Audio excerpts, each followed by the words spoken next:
네, 3차시입니다. 3차시는 흑막이 붕괴 사고 원인 및 대책에 대해서 알아보도록 하겠습니다. 먼저 흑막이 이상현상입니다. 흑막이가 붕괴되는 것은 이상현상이 먼저 오겠죠. 그죠? 이러한 흑막이에 작용하는 이상현상은 세 가지가 있어요. 히빙 현상, 보일링 현상, 파이핑 현상. 이게 세 가지가 대표적인 현상인데요. 히빙 현상은 연약한 점토 지반에 일어나는 건데 흑막이 안쪽으로 흙이 불룩하게 사이 올라오는 거죠. 이게 이제 FL이죠. 그죠? FL이고 여기 GL이죠. 그죠? 이렇게 연약한 점토 지반이 요게 R이잖아요. 그죠? 그러면 요 연약한 지반이 요만큼이다. 모든 지반이 다 연약할 수는 없잖아요. 그죠? 지반 예를 들어서 연약한 지반이 R이다. 그러면 요 반지름 R만큼 불룩하게 이렇게 솟아나는 거예요. 점점 시간이 갈수록 이 불룩한 부분이 더 많이 이렇게 번져간다. 그죠? 요 반지름만큼 불룩하게 솟아오른다. 연약 지반. 이런 연약한 지반을 더 부축하는 게 뭐냐면 상제하중. 상제하중은 요 위에 흑막이 배면부 위에다가 자재를 놓는다든가 장비를 앉는다든가 이러한 하중을 더 가할 경우 이 하중을 따라 가지고 흙이 솟아오르는 거예요. 이렇게. 이게 히빙 현상이에요. 히빙 현상은 어디에 작용한다? 연약한 점토 지반에 작용하고 굴착 저면의 흙의 중량과 이 부분의 흙의 중량과 굴착 배면의 흙의 중량과 이 중량의 차이로 흑막이 저면으로 불룩하게 솟아오르는 것을 히빙 현상이라고 해요. 여기서 이렇게 돌라고 할 때 회전력이죠. 그죠? 회전력을 방지하기 위해서는 여기 근입장 깊이를 흑막이 벽을 쭉 내려가지고 요 반지름만큼 R 반지름이에요. R만큼 내려버리면 얘가 돌 수 있어요? 못 돈다. 이제. 돌지를 못한다. 이제. 그러면 불룩하게 올라갈 수가 없다. 이죠. 그래서 방지 대책은 근입장 깊이를 내려버리는 거죠. 여기다가 지하 수위가 높으면 더 연약하니까 더 내려가겠죠. 그죠? 연약한 점토 지반의 토사 이동. 토사가 약기도 한다. 이거죠. 상부로 불룩하게 솟아오른다. 이거 솟음. 이걸 방지하면 흑막이가 이렇게 떨어질 수가 있어요. 흑막이가 하부를 위를 기점으로 해가지고 이렇게 돌 수가 있다. 이거죠. 이런 부분이 히빙 현상입니다. 다음은 보일링 현상이에요. 보일링 현상은 투수성이 높은 사질토 지반. 토사는 보면 점토질 지반이 있고 사질토 지반이 있잖아요. 그죠? 사질토는 모래가 많은 지반이죠. 그죠? 투수성이 높은 거죠. 모래가 많으니까. 여러분들이 해안가에 가가지고 모래 지반에는 물이 잘 빠지나 안 빠지나? 물이 엄청나게 잘 빠져요. 그러니까 투수성이 좋다. 투수성이라는 거는 물이 잘 빠진다. 이거죠. 높은 사질토 지반의 흑막이 배면에서 지하수 표시 이렇게 한다 그러잖아요. 지하수위가 높고 그런 경우 이 물이 흑막이 저면으로 FL입니다. 흑막이 저면으로 이렇게 솟아오르는 뽀글뽀글 여러분들 바닷가에 들어가면 바닥에서 물이 뻘뻘뻘 흐르면서 모래 알갱이가 같이 솟아오르는 거 보셨죠? 그죠? 모래와 물이 솟아오르는 그런 현상을 보일링 현상이라고 해요. 나중에 모래가 계속 올라오면 이렇게 불룩하게 오겠죠. 그죠? 이 부분은 연약해지겠죠. 그죠? 왜냐하면 토사 알갱이가 다 빠져나오니까. 그죠? 그래서 이게 보일링 현상이에요.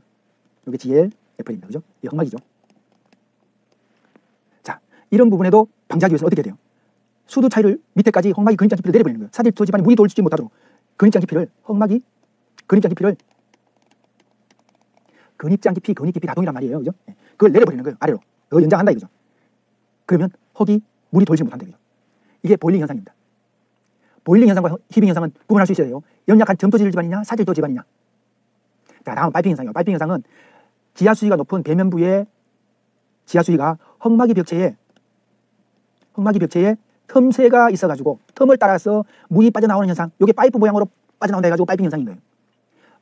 물이 뽁뽁뽁 파이핑 현상. 댐에도 파이핑 현상이 발생할 수 있어요. 그 다음에 지하수위가 높은데 어센가 찌르면 그 구멍을 해가지고 물이 빠져나온다 했잖아요. 그죠? 소일 레일링도 안 돼요. 소일 레일링을 전공하면 이 부분에 물이 빠져나올 수 있어요. 그래서 지하수위가 높은 데는 이런 부분 파이핑 현상을 방지하기 위해서 여기다가 차수 그라우팅을 해야 돼요. SGR이라든가 LW 뭐 이런 부분을 해야 한대. 그죠? 차수를 해야 한대. 그죠? 차수 벽을 해야만 물이 빠져나오지 않는데. 그죠?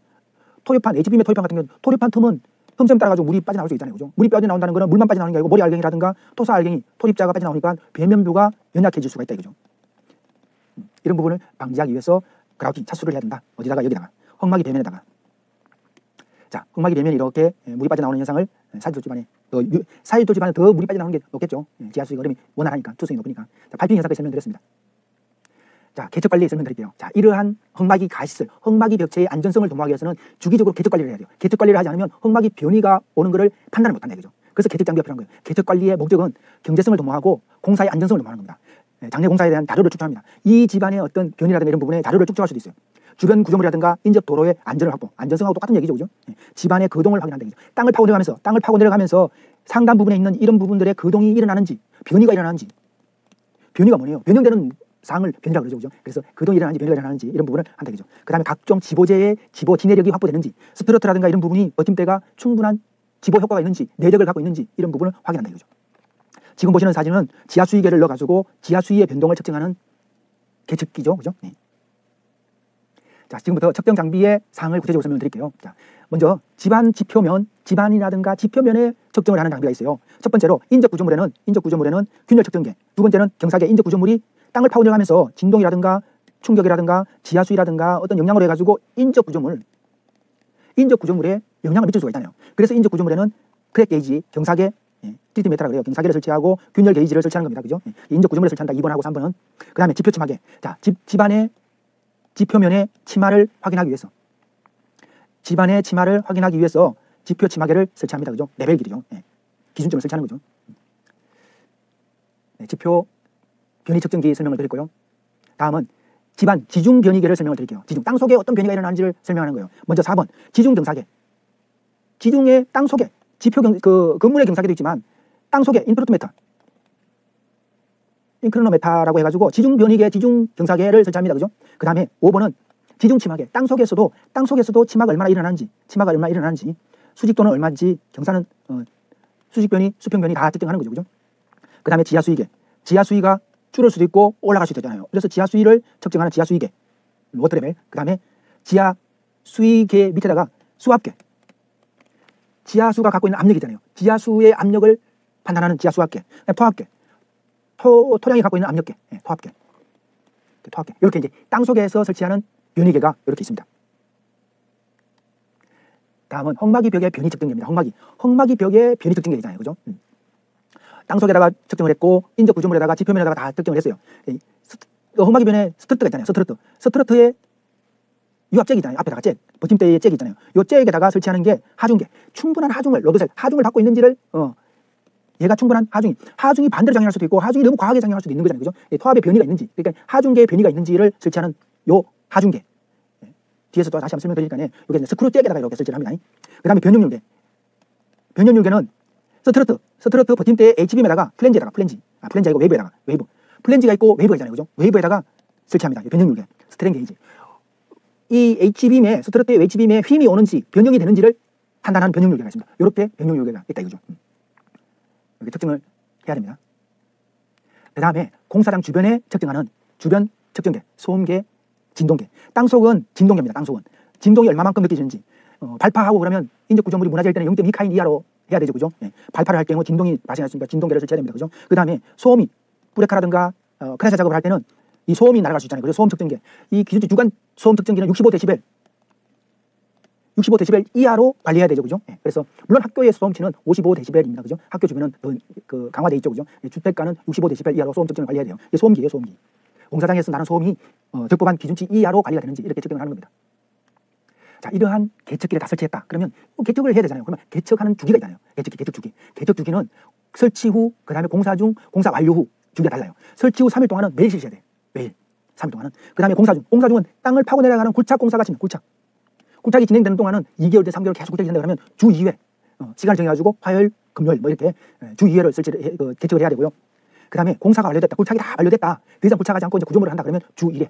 빈도수가 점점 낮아지는 거죠. 그죠? 빈도가 뭐예요? 주기가 낮아지는 거죠. 그죠? 자, 여기가 로드셀이에요. 하중계. 이게 스크류잭이잖아요. 잭은 얘를 돌리면서 스트러트가 이렇게 밀고 있는 힘이죠. 그죠? 헝마기 벽을 미는 거죠. 그죠? 스크류잭이에요. 스크류잭. 유압잭도 있고 스크류잭도 있어요. 스크류잭은 결국 얘를 돌려가지고 얘를 회전시켜가지고 지금 이 부분을 회전시켜가지고 밀어가는 거, 나사를 돌려가 밀어가는 거죠. 그 앞에 로드셀이 설치된 거예요. 하중계. 자, 변형률계는 요거예요. 플랜지가 아니고 웨이브에 설치한다 했잖아요. 요 변형. 요 스트러트의 변형을 올까 싶어서 확인하는 거 변형률계. 스트렝 게이지. 요거를 스트러트에다 설치합니다. 자, 계측 주기 설명드렸습니다. 자, 붕괴 원인. 자, 이러한 헝마기도 붕괴가 될 수 있어요. 그죠? 헝마기 붕괴는 대부분 어떻게 붕괴되느냐? 토리판의 변형, 헝마기 벽의 변형, 과굴착. 너무 지나치게 굴착이 내려가는 거. 소단 관리를 잘못하는 거. 소단이라는 거는 요게 이제 소단이죠. 그죠? 중간에 한 단을 꺾어주는 걸 소단, 작은 단. 그죠? 파고 내려갈 때, 이렇게 경사지게 파고 내려갈 때, 요 소단 관리를 잘못했을 때 붕괴된다. 그죠? 그 배수로 인한 치마. 너무 지나치게 지하 수위가 저하된다. 그죠? 그럼 뒤쪽으로 넘어지는 거죠. 헝마기 뒤체험 불량. 헝마기의 토리판 뒤에다가 흙을 제대로 쳐야 되는데, 토리판 뒤에다가 흙을 제대로 쳐야 돼요. 뒤체험 불량. 헝마기 배면 토리판 뒤에다가 흙을 쳐야 되는데 제대로 못 쳤다. 강제 배수로 인해가지고 무양 배수. 물을 너무 지나치게 뽑아올린 거죠. 과하중. 헝마기 배면에다가 하중을 너무 많이 가한 거예요. 뭐 우수라든가 차수가 불량했을 때 마찬가지고 뭐 당연히 히빙이라든가 보일링 파이핑 현상, 피압수는 뭐냐면 지하수위가 올라오는데 헝마기에 지하수위가 있으면 이게 압력을 갖고 뿜어올리는 걸 피압수라고 해요. 지하수가 압력을 갖고 있다 생각하시면 돼요. 이런 부분이